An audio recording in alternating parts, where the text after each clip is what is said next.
আপনারা দেখছেন হলদিবাড়ি টাইমস। ফাঁকা বাড়িতে হাড়িয়া খাইয়ে নেশাগ্রস্ত করে এক আদিবাসী গৃহবধূকে ধর্ষণের অভিযোগ উঠল এক তরুণের বিরুদ্ধে। এমন ঘটনায় ব্যাপক চাঞ্চল্য ছড়ায় জলপাইগুড়ি সদর ব্লকের দক্ষিণ বেরুবাড়ি গ্রাম পঞ্চায়েতের অধীন দইখাতা এলাকায়।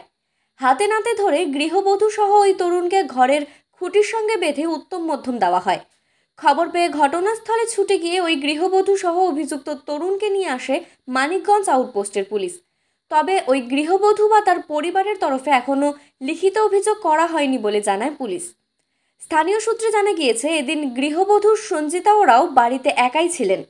তার স্বামী ফুলিন রায় ভগত ভিন রাজ্যে শ্রমিকের কাজ করেন। ঘটনার সময় বাড়ির অন্য সদস্যরাও অনুপস্থিত ছিল।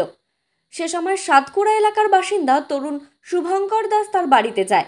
ওই গৃহবধূকে ফুসলিয়ে নেশাদ্রব্য হাড়িয়া খাওয়ান। এরপর তাকে জোরপূর্বক ধর্ষণ করে। বিষয়টি প্রত্যক্ষ করেন এলাকার অন্য এক গৃহবধূ। তিনি প্রতিবেশীদের ডেকে এনে তাদের হাতে নাতে ধরে ফেলেন। এরপর উভয়কে একত্রে রশি দিয়ে ঘরের খুঁটির সঙ্গে বেঁধে রাখা হয়। খবর দেওয়া হয় মানিকগঞ্জ আউটপোস্টে।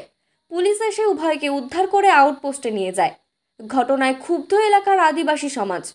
তারা ওই তরুণের উপযুক্ত শাস্তির দাবি তোলেন। যদিও উপযুক্ত তরুণ শুভঙ্কর দাসের দাবি, তার বিরুদ্ধে মিথ্যে অভিযোগ তোলা হয়েছে। তাকে চক্রান্ত করে ফাঁসানোর চেষ্টা করা হচ্ছে।